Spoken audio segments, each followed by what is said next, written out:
Hello everybody, Chris Profi, Musically Obsessed. I figured I'd just pop on here real quick just to show you what I've been listening to over the last few days.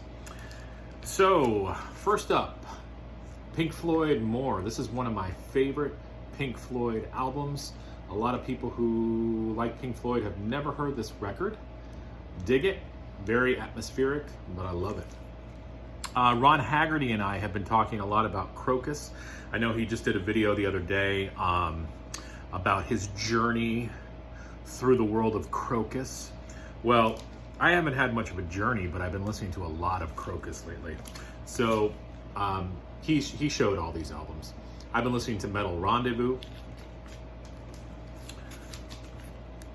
Hardware. I know I'm driving my kids crazy with Crocus.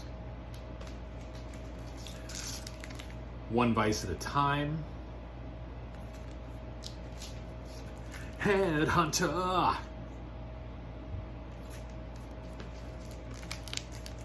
The Blitz. Looks like a cover of an 80s horror film, even the way that that's written. And this album, which kind of gets a bad rap, but I'm digging it. Change of Address. It's a little bit more poppy. It's like Crocus Light.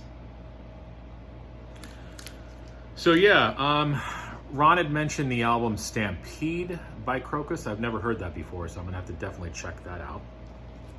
Now, change of pace here. Been listening to Jefferson Airplane.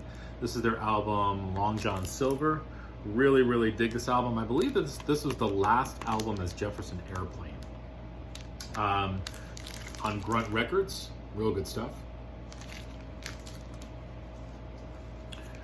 Been listening to Yusuf, aka Cat Stevens.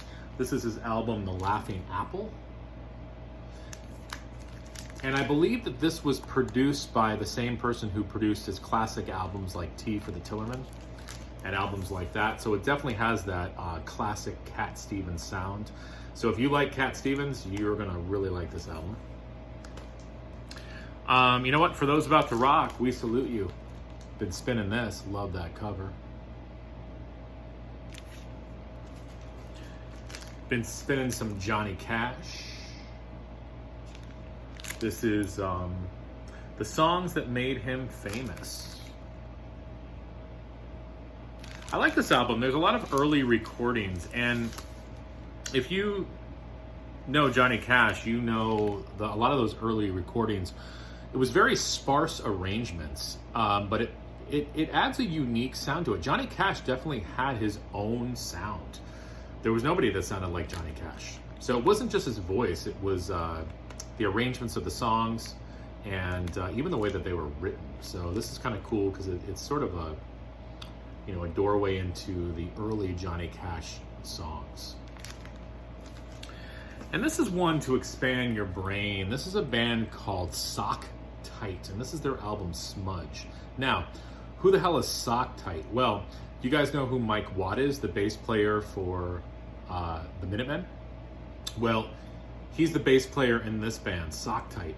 And Raymond Pettibon, who did all of the illustrations and artwork for the Black Flag albums and other SST-related albums, he is the singer on this album. And basically, what Sock Tight is, how I would describe these guys, it's like beat poetry over a funky bass with some like jazz elements thrown in here and there. It's the strangest listen, but if it sounds interesting to you, definitely check it out. I mean, is this an album I'm gonna spin that often?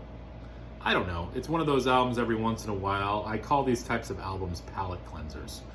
It kind of clears the palate for something else. But, definitely something to check out if you're into Mike Watt, Sock Tight. So that's what's been spinning over here. Love to know what you guys are listening to. Like I said, I just wanted to come on real quick, tell you about it, and I'm going to get back to watching some more videos. Adios.